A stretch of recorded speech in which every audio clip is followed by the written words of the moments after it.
De retour sur le plateau de la tranche édition, place maintenant au focus, à savoir notre jeudi anthropologie. Et nous retrouvons notre expert des humanités classiques africaines, le professeur Nusere Kalala Omotunde. Bonsoir professeur. Bonsoir. Comment allez-vous? Ça va très bien, d'autant plus qu'on est venu pour faire la deuxième partie, donc la deuxième mi-temps de notre discussion sur la géothermie et l'hydrogène en Guadeloupe. Donc je dirais que c'est très intéressant puisque on a pu voir un peu comment la première émission a été perçue. Donc on aborde positivement cette deuxième partie. Il y en a qui ont été très surpris, mais de manière positive. Totalement. Et il y en a d'autres qui restent assez dubitatifs sur le fait. C'est vrai. Donc c'est pour ça qu'on s'est dit, tiens, on va repasser une couche de manière à expliquer et clarifier le potentiel réel et les opportunités qui sont offertes aux Guadeloupéens d'une façon générale. Et avec vous sur ce projet, nous avons l'inventeur Gérald de Bougré. Bonsoir Monsieur Bougré. Bonsoir Harold, bonsoir à toute la Guadeloupe. Alors la Guadeloupe était très contente justement de vous découvrir sur la casquette inventeur il y a 2 semaines, à savoir effectivement qu'on a des génies de votre qualité qui sont présents sur notre sol. Et il ne faudra pas décevoir les gens. Et à vos côtés, nous avons Gérald de Saint-Pierre qui était avec nous hier, qui représente aussi l'association AK2. Bonsoir Gérald. Bonsoir à tout le monde et bonsoir aux auditeurs. Donc voilà. Alors, avant d'en venir à notre thématique principale, qui est donc cette idée de rachat de la centrale géothermique de Bouillante, il y a un autre projet aussi dont vous devez nous parler, à savoir l'exploitation de l'hydrogène. On ne sait pas, franchement, ça c'est des trucs, c'est novateur ici, puisqu'on n'en a jamais entendu parler concrètement. Et avant d'en venir à ça, il y a quand même quelque chose d'assez important qui s'est produit aujourd'hui, à savoir la diffusion des images de l'interpellation de Claude Jean-Pierre, donc un homme d'un peu plus d'une 60aine d'années qui a été interpellé par les gendarmes. Suite à cette interpellation, il est mort quelques jours après. Et sa famille, effectivement, demande justice depuis plus de 6 mois maintenant. Ton avis, Gérald, déjà sur la vidéo? Je ne pourrais pas donner mon avis. Je dirais que là, il y a un gros manque d'humanisme. C'est plus un avis, c'est vraiment un constat.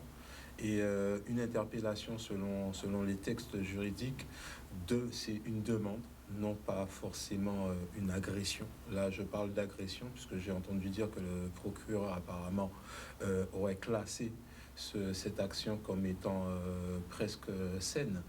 Normal, pour lui c'était normal. Mais si on voit bien par les actions qui sont menées, il y a plusieurs en fait actes très interdits, on va dire. Pourquoi? Parce que en tant que instructeur fédéral international système force de l'ordre, donc de la FISFO, je peux me permettre de parler de ce qu'on appelle de la self-défense. Il y a des coups malheureusement qui sont carrément interdit. Et là, dans ce cas qui est précis, si vous regardez bien, il y a 2 personnes en fait qui essaient d'extraire justement un individu sans pour cela avoir de négociation. Donc en gros, comme on dit, là, il n'y a plus de phase d'interpellation sous forme propre, légale, mais malheureusement d'agression. On est plus dans le cadre d'une agression que d'une interpellation. D'une agression, puisque ces gens-là normalement sont formés. Étant formateur, je répète encore, ils sont normalement formés à tout type d'intervention et ils sont normalement responsables de la sécurité de la personne qu'ils interpellent. Responsables de la sécurité de la personne qu'ils interpellent. Et visiblement, il laisse Claude Jean-Pierre au sol, sur le Déjà, gouvernement. on voit un gros manque de formation. Donc, s'il faut qu'on soit sécurisé par des personnes qui ne sont pas formées, on rentre encore dans la forme de lacune. Ce n'est plus acceptable. En tout cas, merci effectivement pour cette analyse. On va s'arrêter là puisque,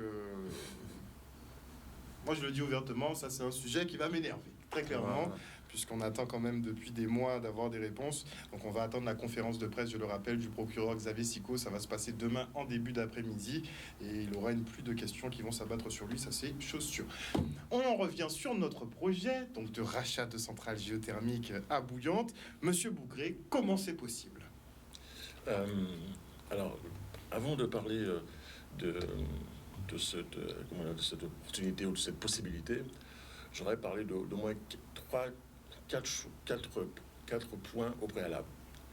La première, c'est que pour que ces opérations, puisqu'il y a l'opération de géothermie bouillante, mais il y a aussi la mise en place la construction d'une nouvelle centrale pas loin sur le territoire de Bouillante, dont on est en tractation avec dirais-je, le chef d'utilité du coin et puis de la communauté d'agglomération. Donc une autre centrale. Une autre centrale, tout à fait. Il y a 4 points importants. Le premier, c'est que il faut qu'on arrive à faire en sorte que la population européenne puisse être informée des enjeux stratégiques liés à son territoire. Malheureusement, au jour d'aujourd'hui, la plupart des couches de la population, notamment celles les plus en difficulté, ont beaucoup de mal à appréhender ces enjeux. Je prends par exemple un exemple tout simple. Quand vous faites une enquête publique, combien de personnes de la société au sens large du terme sont capables, même en ayant fait intervenir des experts qui souvent sont manipulés par les lobbies, vont être capables de donner leur avis éclairé sur un choix de la mise en place d'une structure ou d'un projet quelconque, d'une entreprise quelconque sur le territoire. Grande interrogation. Voilà. Et ben c'est pour ça que beaucoup de choses se font au détriment de la population, parce que la population n'apprend qu'après que telle ou telle opération a eu lieu, que telle ou telle entreprise fait X ou fait Y sur leur territoire et descendent dans la rue pour pouvoir contester. On a l'exemple de la station infrason d'ailleurs à Douville. On a un équipement de type nucléaire quand même qui est installé en Guadeloupe. D'ailleurs c'est le deuxième, parce qu'on en a un autre. D'ailleurs, mais on n'en parle quasiment jamais, bizarrement. Donc, on est un peu sur le modèle. Voilà. Et tant qu'on n'aura pas appris à faire en sorte à interroger toutes les couches de la population, à les former pour qu'ils puissent donner un avis relativement éclairé sur ce qui va se passer sur leur territoire, eh ben, ce sera compliqué.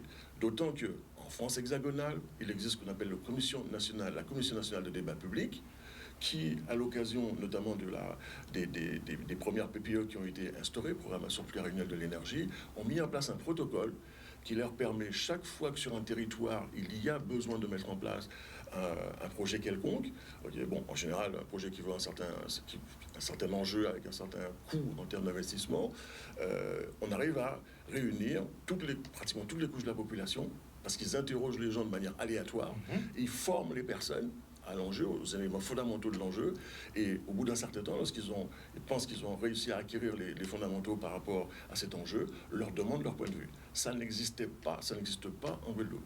Ce qui fait que bon nombre d'opérations, dont la PPE de Guadeloupe, la programmation pluriannuelle de l'énergie, le document cadre qui permet de visualiser, ou en tout cas de mettre en perspective par un plan quinquennal sur 5 ans, toutes les opérations en termes de consommation qu'il va y avoir à partir des statistiques d'EDF et mettre en face la production qui va bien. C'est pour ça que je préconise qu'on mette en place en Guadeloupe un comité ou une commission régionale de débat public basée... Une commission régionale du débat public. De débat public intégrant non pas les socioprofessionnels seulement, parce que là aussi les socioprofessionnels, ça peut être orienté, pour qu'on choisisse dans la population guadeloupéenne toutes les couches des personnes qui on va être formés. Je dis ça existe en France. Ils l'ont fait par exemple avec le G400 Énergie, pour avoir l'avis de tout le monde, matérialisé de toute la manière, et ainsi faire en sorte que ce qui va se mettre en place sur le territoire puisse se faire de manière la plus logique normalement, et en coordination, et en synergie avec la population. Vous voulez pas passer de l'opacité finalement à des décisions éclairées pour tous. C'est pour ça qu'aujourd'hui, par exemple, les enjeux liés à la géothermie et à l'hydrogène, la population ne peut pas appréhender cette source parce qu'elle n'a pas les éléments basiques lui permettant, enfin, je ne parle pas de la couche dite d'intelligentsia et autres, mais celle des plus démunis et des plus défavorisés, pour de multiples raisons, n'accède pas à ça. Et comment peut-on entériner une décision si la majeure partie de la population n'a pas accès, ou ne peut pas, ou ne sait pas, pour faire en sorte que... Ce qui fait qu'on obtient leur adhésion par défaut. Voilà. Et c'est comme ça qu'on rentre dans pas mal de problèmes qui ensuite font sonner. C'est-à-dire qu'il faut même insister aussi sur un fait, c'est qu'il y a de l'endettement qui est créé, alors qu'on a la capacité de capitaliser. C'est ça qui est très étrange. Là, vous mettez le doigt sur un énorme problème ici. On crée de l'endettement, on va négocier des dettes, mais on capitalise jamais. C'est ça qui est très étrange. Parce que le potentiel, il est réel. Il y a quelque chose qui ne va pas. Parce que si on part du principe, on parle de la centrale géothermique, par exemple, elle était déficitaire. Donc on nous a présenté ça comme finalement un outil, on nous a présenté ça comme un outil limite défectueux, quoi, puisque ça ne rapportait rien. Je dirais plus qu'en fait, ce qu'ils ont axé comme point, c'est qu'il n'y avait pas de personnes formées pour pouvoir gérer, en fait, ce qui a amené en fait à une insuffisance de production. Donc c'est le manque de personnes formées qui faisait qu'on puisse se passer. Jusqu'à maintenant, comme il l'a dit M. Bougré, il a fait les interventions qu'il fallait, puisqu'à ce moment-là, justement, c'est à ce moment qu'il est arrivé pour dire effectivement, en Guadeloupe, il y a ce potentiel déjà formé. Maintenant, est-ce qu'il y a possibilité de reprendre? Effectivement, il a fait les démarches qu'il fallait, en sachant que depuis là, la Guadeloupe avait déjà un PIB qui tout touchait et avoisinait les 8 milliards d'euros. Donc, en fin de compte, au niveau de capitalisation sur ce qu'on appelle un investissement qui aurait pu rapporter à l'ensemble du territoire, on a eu ce Maldon qui s'est créé, ou qu'en place... Qui s'est créé ou qu'on a créé, on ne sait pas. Qui s'est créé ou qu'on a créé, on ne sait pas, puisque les personnes qui étaient en place au niveau politique n'avaient qu'une seule chose à faire, en fait, c'était faire une rencontre pour acter. Et une fois que c'était acté, en fait, sur le territoire, on bloquait, en fait, par rapport à la PPE, là, l'ensemble, en fait, des actions qui pouvaient se mener par la suite. Et tout en créant, justement, ce champ de compétences qui permettait, par la suite, de pouvoir dire qu'on était des investisseurs sur l'énergie. Alors, je compléterai là-dessus pour revenir à ce que je voulais dire avant de parler de géothermie bouillante. Deuxième point, je le répète et le répète encore. En dehors du fait donc d'avoir une population qui soit la mieux formée possible au travers de ce protocole d'accord qu'on pourrait donc mettre en place avec la Commission nationale de débat public, c'est en cours. Il y a un collectif de Guadeloupéens qui a écrit à la Commission nationale de débat public pour voir comment il pourrait y avoir un rapprochement pour qu'on puisse ne pas avoir réinventé la roue, se rapprocher, apprendre à faire le travail et de manière à le proposer sur toute la population guadeloupéenne par rapport aux enjeux dont on va parler. Deuxième enjeu, notamment celui-là, c'est la péréquation tarifaire dont je vous ai parlé. Je vous répète encore une fois que si rien n'est fait, d'ici peu, les factures d'électricité du fait d'un rapport d'étude de l'inspection générale des finances 2017 M015 va faire en sorte que ce qui nous permet de payer le prix de l'électricité, le même prix partout, va disparaître. Et que lorsque ça va disparaître, ça va entraîner mécaniquement la multiplication par 5 du montant des factures des entreprises, des particuliers et autres de Guadeloupe. Là encore pareil, si cette commission allant jusqu'à la population la plus en difficulté, etc., est informée, elle pourra plus facilement être éclairée, plus facilement se mobiliser dans le bon sens du terme pour avancer. Troisième point, c'est celui auquel on avance. Donc, les géothermies bouillantes aujourd'hui est détenue à 40% par le BRGM et la Caisse des dépôts et consignations qui appartiennent à l'État français. Nous, ce qu'on a dit depuis le début, on voulait créer une SEM énergie, je vous l'avais dit, dans Force Antilles du 2 juillet 2012, c'était écrit, après avoir fait tout le parcours dont je vous ai parlé à Bruxelles. Et il reste que ces 40% détenus par l'État pourraient être transféré aux Guadeloupéens. D'accord. Encore faut-il déjà faire la demande. Ce que j'ai initié... C'est faisable ou pas? C'est faisable. C'est faisable. Mais encore faut-il déjà, dans un premier temps, en faire la demande. Et là encore pareil, un collectif de Guadeloupéens, un collectif Justice Guadeloupe, a demandé, a écrit à l'État français, pour tous les 3 points dont je veux parler, que ce soit pour la Commission nationale de débat public, que ce soit pour la péréquation tarifaire, pour ça les 40%, voilà. La société civile guadeloupéenne a écrit au gouvernement français, malheureusement avec le Covid, le retour et les réponses, on est encore en attente, pour demander à ce qu'on puisse avancer sur ce sujet-là, à eux de nous dire sur quelle base, dans quelles conditions. Et géothermie bouillante, les 40% donc, le collectif en question a écrit au président de la République, M. Macron, à M. Castex, Premier ministre, et à Bruno Le Maire, pour dire à quel prix il serait d'accord à vendre les 40% qu'ils possèdent en géothermie bouillante. Bien évidemment, là encore pareil, pour raison de Covid, on n'a pas encore les réponses, mais c'est tout à fait possible, c'est tout à fait faisable par ailleurs. Alors, est-ce que c'est faisable qu'ils le cèdent pour 1 euro symbolique? En tout cas, c'est à négocier, puisque sur la partie négociation, on peut par exemple dire que depuis 1962, les contribuables français en général et guadeloupéens en particulier, ils ont cotisé aux études, aux phases expérimentales. Donc, et là, la logique, ce que les élus auraient dû faire, c'est que revendiquer, faire le calcul, en fonction de la manière que les choses évolueront, peu politique, je verrai, mais normalement, on devrait pouvoir avoir les archives pour savoir combien les Guadeloupéens ont cotisé, à hauteur de combien, et faire le parallèle avec ce que l'État français nous accepterait de revendre, pour faire en sorte que, et quand bien même, beaucoup vont dire, et où on va prendre l'argent, etc. Et je répète encore une fois que aujourd'hui, le contexte planétaire a fait que l'ONU a mis en place, notamment depuis la conférence de Copenhague en 2009, un certain nombre de dispositifs financiers qu'on appelle aujourd'hui les fonds verts, mais qui regroupent, mais alors, des centaines et des centaines de fonds d'investissement qui, dès lors que vous avez un projet qui tient la route, qui permet notamment au pays de rentrer dans des programmes d'atténuation et d'adaptation au changement climatique, puisque vous arrivez à réduire les gaz à effet de serre, ben vous permettent, avec ce projet, de financer les CAPEX, donc les investissements nécessaires pour faire en sorte que... Et nous, donc, du coup, on a les éléments et tout ce qu'il faut pour pouvoir, donc, en fonction du prix qui serait donné, moins, j'espère, ce qui aura été amené par les Guadeloupéens depuis 62, eh ben, on puisse avoir un sol, et ce sol, on peut comment dirais-je, l'assumer en faisant en sorte qu'on puisse enlever les fonds qui permettent de le faire. Et je vous le dis encore une fois, aujourd'hui, en fonction du type de contrat que vous avez avec le GRD, le gestionnaire de réseau, vous pouvez prendre ce contrat, aller sur les marchés financiers mondiaux et le valoriser financièrement. D'accord. Il n'y a pas besoin d'aller demander à X, demander à Y. Vous avez un projet, le projet a été validé par le GRD et la CRE, vous allez sur les marchés financiers. Justement, l'ONU a créé ça, et les financiers ils sont là pour attribuer des fonds pour ces projets-là. Et les financiers internationaux ont intégré cette dimension-là. Les critères relatifs à la production d'énergie verte, on a tous les voyants verts en ce qui concerne le potentiel que nous avons ici.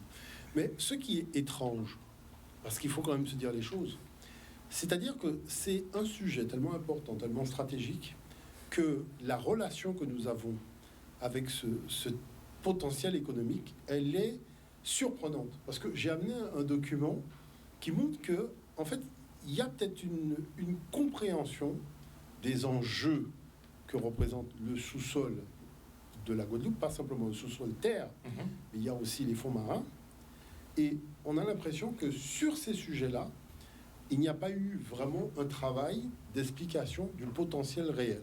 Alors, ça ne dure pas très longtemps, mais je voulais montrer justement ce petit document pour permettre aux gens de comprendre. Et tout de suite après, justement, on va pouvoir aborder un certain nombre de thématiques supplémentaires, mais pour permettre aux gens de comprendre cette réalité, ce décalage qu'il y a entre le potentiel que nous avons et la perception et l'utilisation que nous en faisons. Il y a quelque chose qui est étrange. Moi, je dirais que la perception est nulle, puisqu'on n'a pas de perception finalement des richesses qu'on a. Alors, il faut changer la chose à ce niveau. On parle bien quand même de 9 milliards de PIB. Ce qui est dans lequel il y a pas mal de transferts sociaux. Et pas mal de transferts sociaux. Lorsqu'on voit qu'on a une importation quand même, qu'on nous fait comprendre qui est pour des pauvres, de 3 milliards quand même. Donc, j'aimerais comprendre. Mais tu combles 3 fois. 3 fois. La consommation 3 fois ta consommation. Donc, à quel moment que ça devient déficitaire? Et justement, le fait d'avoir ces richesses-là, dont j'ai parlé la dernière fois, la première, la géothermie de 4e génération, la deuxième, l'hydrogène, la troisième, la possibilité d'avoir du lithium-ion, la quatrième, une coopération renforcée avec la Dominique et autres, qui nous permettrait de vendre l'ingénierie qui va bien à toutes les îles caribéennes, nous permettrait de mettre en place des dispositifs dont j'ai déjà parlé à plusieurs reprises, qui permettrait de faire en sorte que la pêche, l'agriculture, l'élevage et tout le reste puissent vivre et s'en sortir sans avoir besoin d'augmenter ni les impôts, ni les taxes, et ni de se mettre en porte-à-faux par rapport à des situations de changement de vie, du statut. Et comme on disait, le français nous a demandé, le français, je dis bien, pas le guadeloupéen, parce que le guadeloupéen aime faire la différence. Donc là, on va parler aux Guadeloupéens. On nous a demandé actuellement de prendre nos responsabilités et d'être autosuffisant pour 2030. Je rappelle que Philippe Gustin avait dit effectivement que la Guadeloupe devait devenir autonome en termes d'alimentation et en termes d'énergie. Et il avait bien mis l'accent dessus. Mais énergie, c'est pas possible. Non, mais prenons le temps. C'est pas possible. Non, mais dans l'état actuel des choses. Oui, pour l'instant.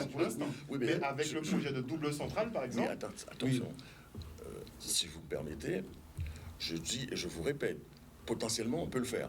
Okay, sauf qu'il y a un arrêté ou un décret du 23 juillet au 23 août 2009 qui dit que, je vous l'avais dit la dernière fois, les énergies renouvelables, soit photovoltaïques, pas la géothermie et l'hydraulique, heureusement pour nous, sont des énergies dites fatales par EDF depuis longtemps. parce qu'elles sont, Donc elles sont parce qu'elles sont intermittentes et elles génèrent un truc, même avec du stockage. C'était jugé fatal.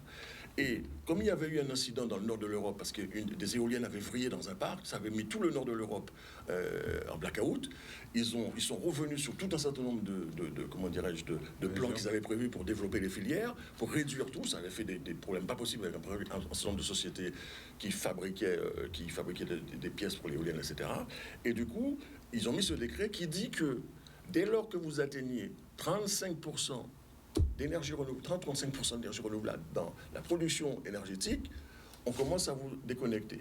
Comment on peut atteindre l'autonomie si ce décret-là n'est pas sauté aussi déjà 2020? Il y a des verrous qui empêchent. Voilà. Oui, mais on n'en parle pas. Le risque technique par la géothermie n'existe pas. Non, ça n'existe pas. Ça, mais justement, dans le document que j'ai amené...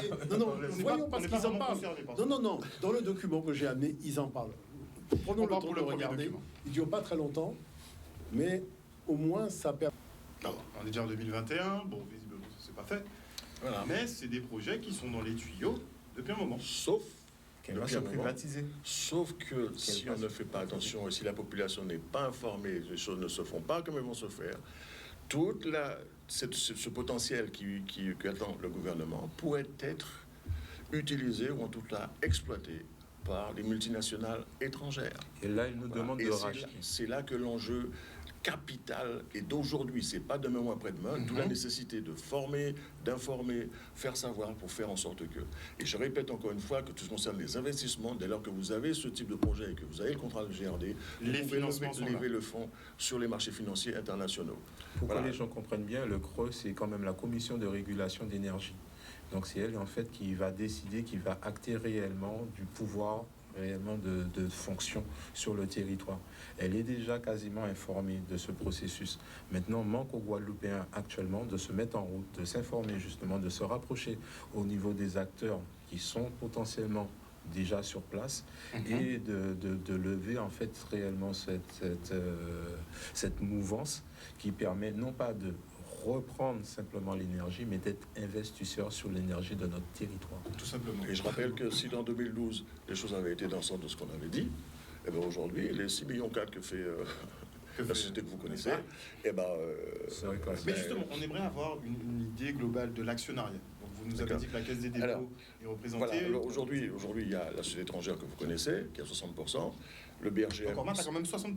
Voilà, le BRGM en a 20%, le BRGM, c'est une filiale de Sageos, et donc de l'État, en règlement, et la Caisse des dépôts et consignations, bien évidemment, qui est l'État français. Voilà, donc, mais si Ormat est actionnaire majoritaire à 60%, il peut s'opposer finalement. Il n'est pas sur son territoire. Par rapport à l'État, je ne pense pas que ça sera fait comme ça, parce qu'il y a un certain nombre d'autres actions qui sont en cours que l'État pourrait bloquer. Ce qui est demandé, c'est une mobilisation, parce qu'on est sur un territoire et il y a la PPE de Guadeloupe, la PPE de tous les territoires. Et il faut que cette PPE reflète la réalité, bien évidemment, énergétique de la Guadeloupe en termes de besoins en consommation et mettre la production en phase, mais que ça soit une démarche volontariste. Si on laisse faire, de toute manière, la PPE de Guadeloupe est déjà aux mains des lobbies. Vous compreniez bien ça. Et si on ne se réveille pas là, maintenant, je le dis encore une fois, maintenant, eh bien, on va avoir les mêmes schémas qu'on a eu dans d'autres secteurs d'activité de la Guadeloupe. Et donc, je vous le dis encore une fois, on aurait pu dire avant, il y a l'argent, on n'a pas l'argent, c'est faux, on a l'argent, etc.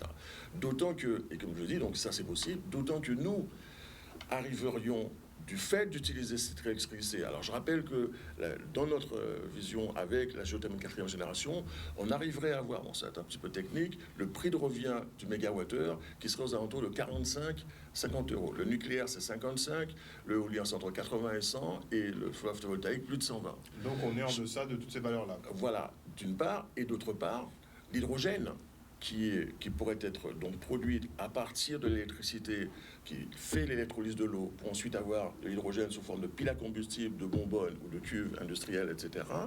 Du fait que le prix de revient de l'hydrogène est constitué à 60-70% par rapport au prix de l'électricité, et que nous, on a cette électricité qui est quasiment la moins chère avec l'hydraulique. Donc tu produis l'hydrogène à moins cher.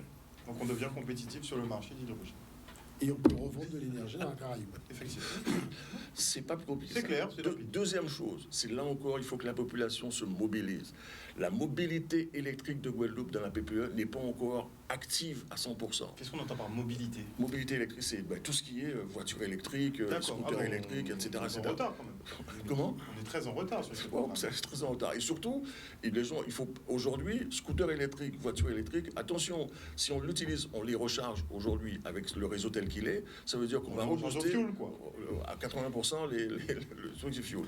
Donc maintenant, il faut s'organiser. C'est pour ça que moi j'ai commencé à faire ce travail-là, de voir comment au niveau des syndicats de station-service, tout, je dirais, l'écosystème qui est déjà Est-ce qu'ils vont fonctionné. vouloir lâcher? C'est ça aussi. Non, c'est pas lâcher, c'est se préparer. Parce que de toute manière, je vous le dis, c'est comme pour le Sud-Bastère. Si on ne fait rien, le Sud-Bastère, c'est toutes les multinationales, elles sont déjà en dynamique pour récupérer, utiliser le sous-sol tel que c'est. Je vous dis, les lobbies sont déjà en train de travailler sur la PPE de Guadeloupe.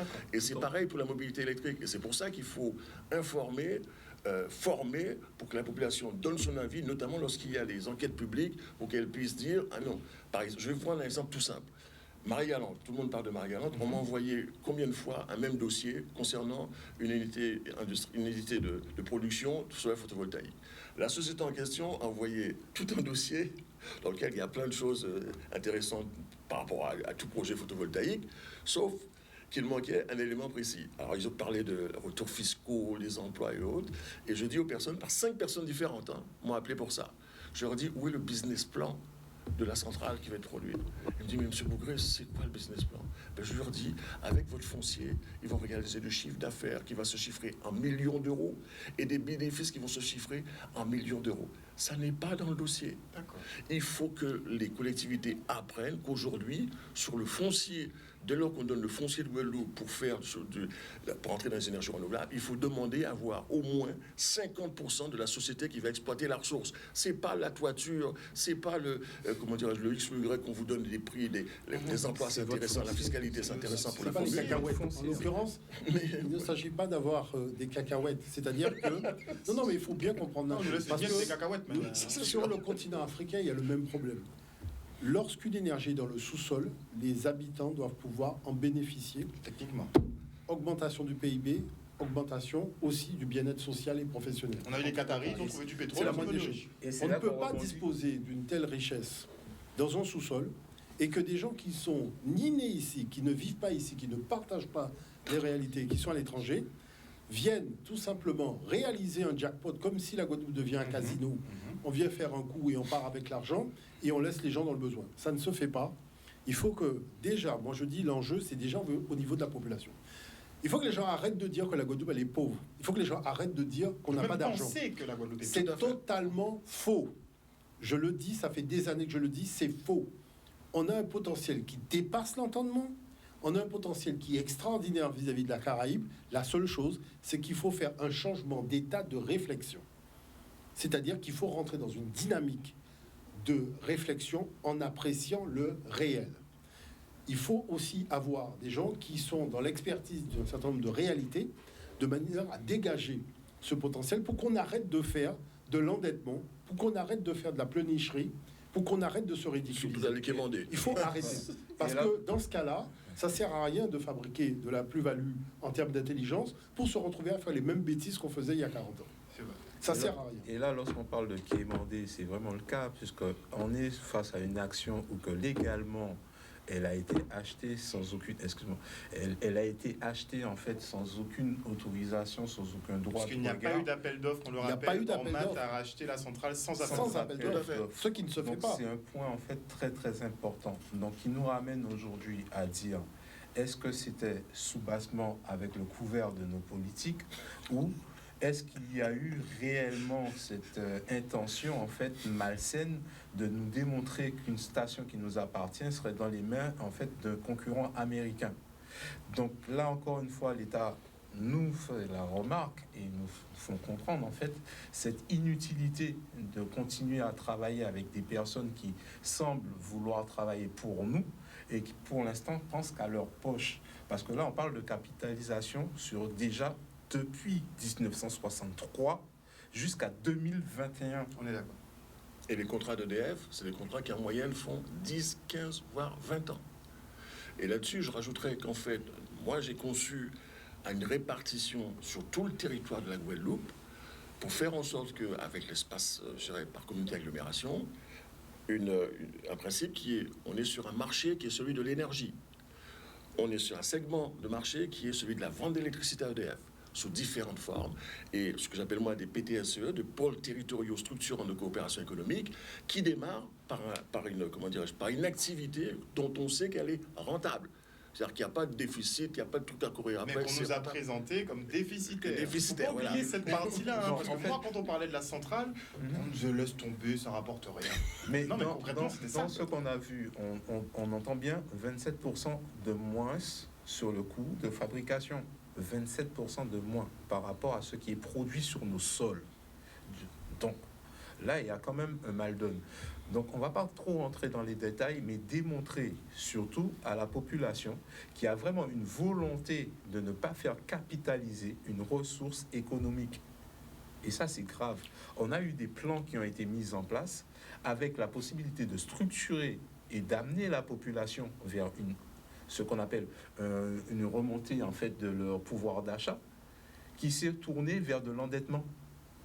Là, on n'arrive pas à comprendre. En fait. C'est-à-dire à souligner, on est axé vraiment sur C'est-à-dire que le crédit. ce qu'il faut comprendre, c'est qu'on se place dans une situation délicate chaque fois qu'il s'agit de faire un progrès en termes d'infrastructures structurelles dans le pays.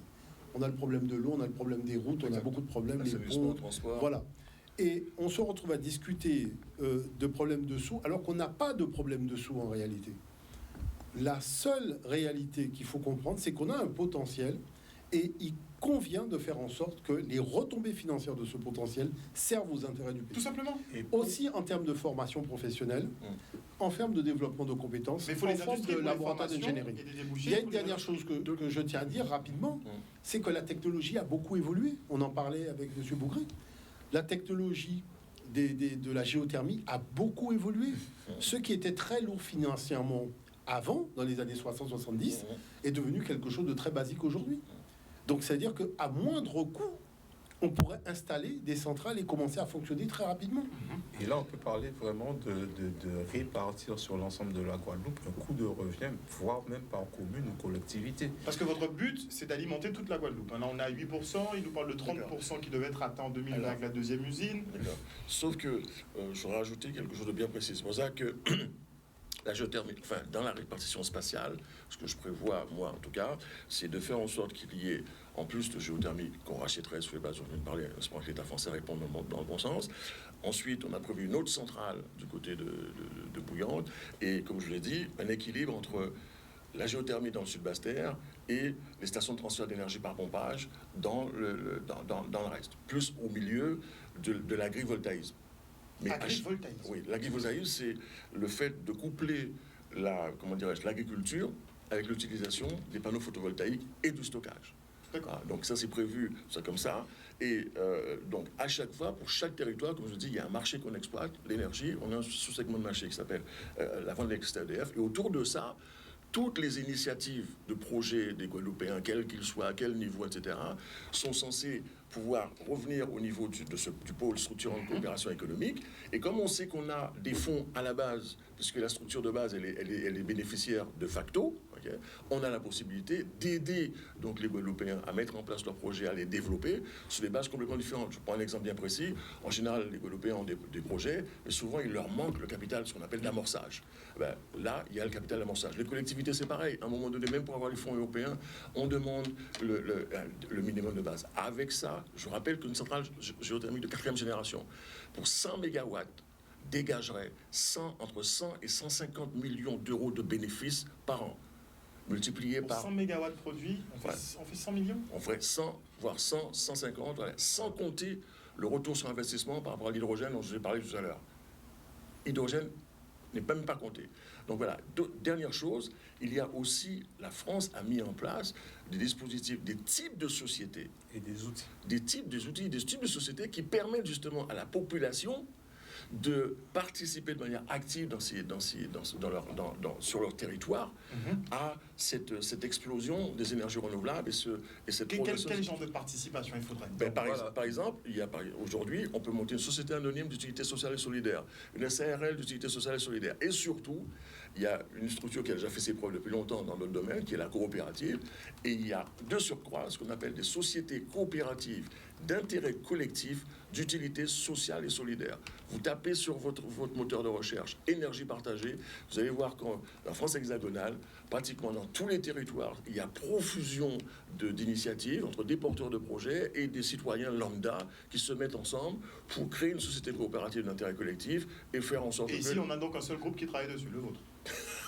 Concrètement, c'est-à-dire qu'on n'a pas ce genre de projet. La chose, c'est que il faut aider à ce changement de paradigme et créer une dynamique de réflexion et changer la dynamique du on n'a pas la possibilité, on peut pas.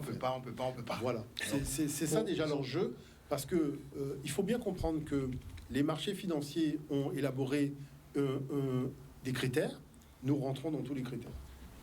Et donc on n'est pas dans c'est-à-dire qu'on n'est pas dans une démarche où on attend une décision, nous rentrons dans les critères et la Guadeloupe est classée haut de gamme en termes de géothermie. C'est-à-dire tous les rapports, toutes les choses que nous avons vues, étudiées, c'est du haut de gamme.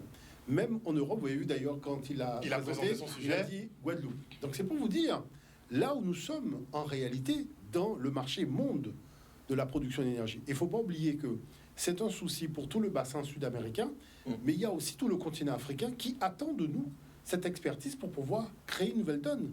Parce que les barrages hydroélectriques créent des conflits entre les pays, et la chose c'est que la géothermie permettrait justement d'améliorer les relations au niveau des frontières et au niveau des pays.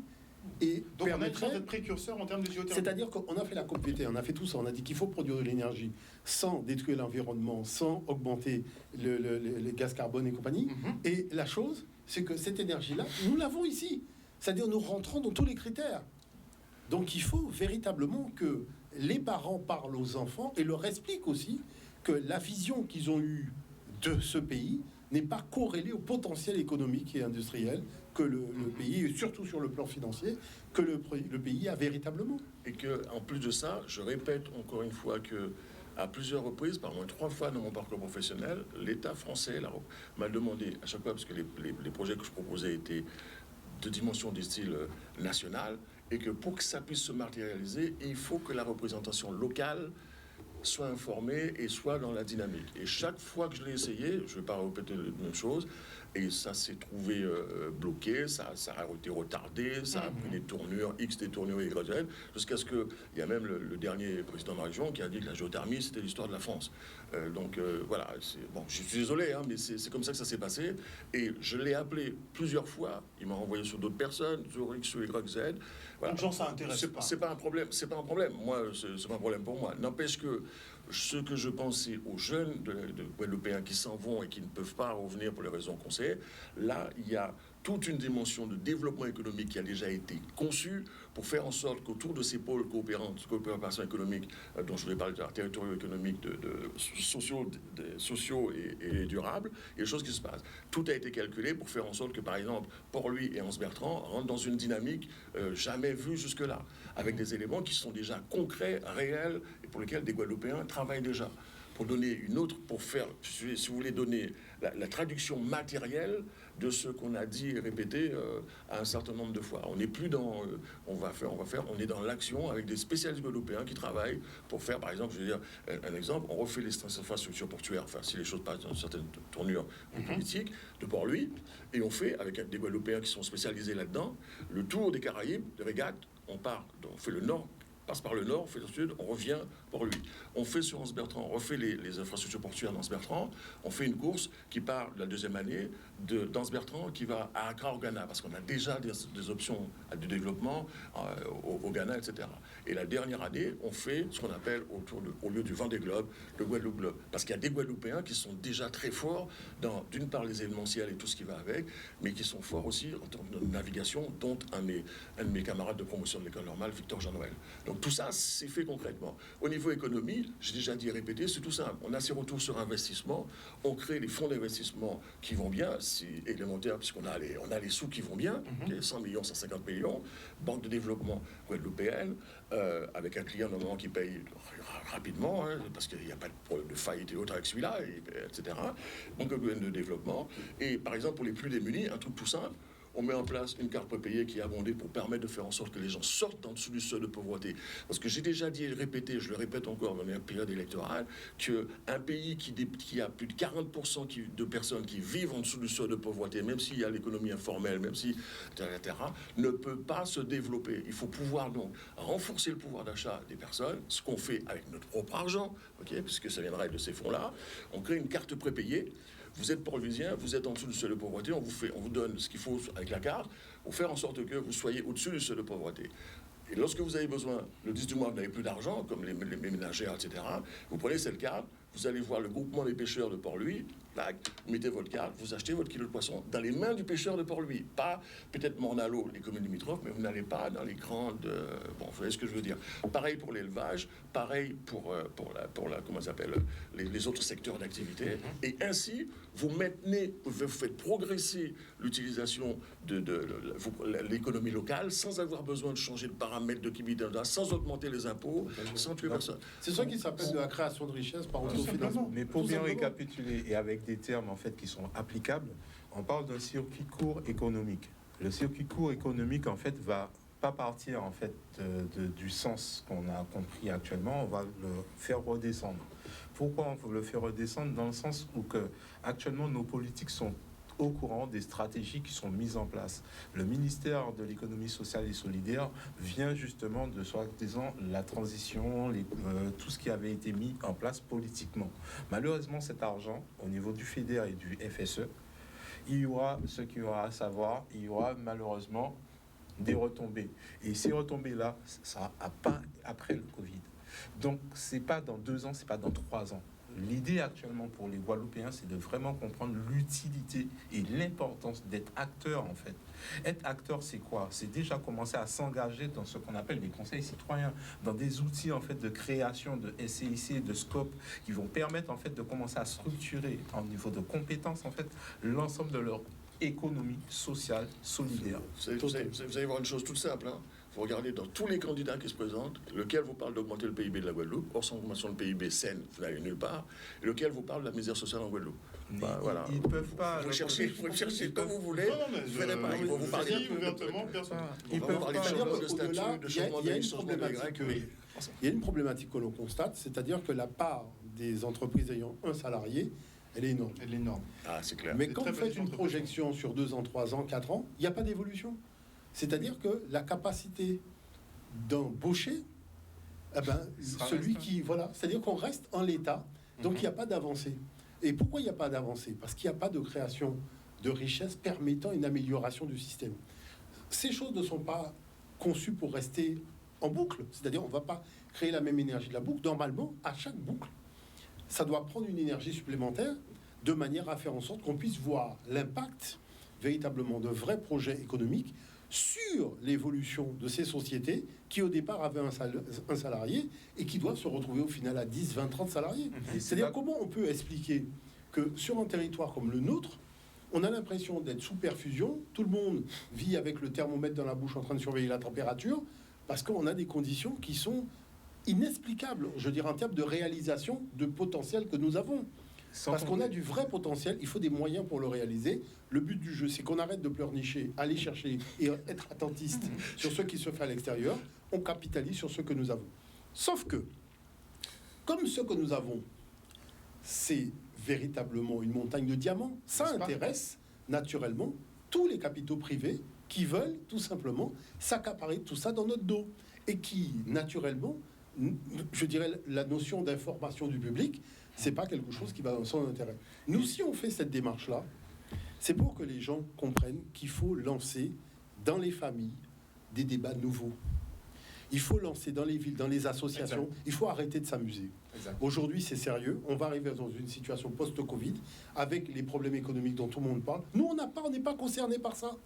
C'est-à-dire que les problèmes économiques, ça ne nous concerne pas. Parce que nous, On a de du quoi résoudre tous nos potentiel. problèmes, en fait. Il faut comprendre la chose. Nous, on n'est pas concerné par ça parce qu'on a du potentiel économique. Et ce potentiel économique, on peut tout simplement l'ouvrir vers d'autres territoires. Donc, il faut arriver véritablement à créer ce changement de mentalité, ce changement de perspective au niveau de la réalité du potentiel énergétique, financier, économique et aussi en termes de formation professionnelle dans le pays. Gérald, pour le mot de la fin. C'est quand même 25 000 euros par an, par habitant, le PIB.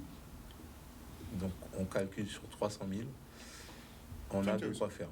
Donc, en gros, si aujourd'hui, on dit il y a possibilité de faire, faut faire, c'est bien parce qu'aujourd'hui, on a ce qu'on appelle le contrat d'impact social. On parlait de 60-40, c'est ce cas-là. 60%, effectivement, doivent être recherchés pour pouvoir capitaliser une action. Mais malheureusement, les 40%, c'est nous. C'est notre territoire, c'est notre valeur. Mais si Ormat est venu et a mis 50 millions et a récupéré plus de 50% de l'actionnariat, ça veut dire qu'à une équivalence, on récupère aussi les 40% restants. Logiquement. 50 millions, c'est des logiquement. Mais lorsqu'on voit sur quelle valeur, en fait, réellement, qu'ils ont fait le prix de vente. Et puis c'est tout simple, parole. Excusez-moi de votre prénom. L'État français dit, voilà, ça va coûter tant. Comme vous avez un contrat d'achat avec EDF, parce que c'est déjà amorti, en fait. Bouillante, c'est déjà un contrat d'achat. Vous prenez le contrat d'achat, vous allez sur les marchés financiers, vous allez... En fait, ils n'ont rien acheté. Ils ont investi sans demander. C'est ça la réalité. C'est tout. Voilà. Certains ont laissé faire ça. En tout cas, on est bien content. Je vois les commentaires sur le Facebook. En tout cas, tout le monde est bien content de cette démarche. Après, je pense qu'il faudra continuer effectivement la pédagogie autour de nos potentialités, de ce qui peut nous rapporter. Moi, je dis qu'il faut rester mobilisé. Parce que, je dirais, cet avenir nous concerne tous et il faut que l'avenir ici, sur ce territoire, soit radieux pour la totalité de ses habitants. Merci en tout cas, messieurs, pour le travail que vous réalisez. Si vous êtes d'accord pour leur prêter des jeudis anthropologie, on peut continuer pendant un temps à parler développement économique. Totalement. Aussi. Ça intéresse beaucoup. Totalement. Donc ce sera selon votre convenance. C'est aussi un des modules de cours à Nijar. N'est-ce pas? En tout cas, merci encore, messieurs. Voilà. Passez une bonne soirée à l'écoute des programmes sur Canal 10. Après la pub, vous retrouverez Brigitte Zabarel pour Santé 10. Bisous tout le monde. Merci. Merci.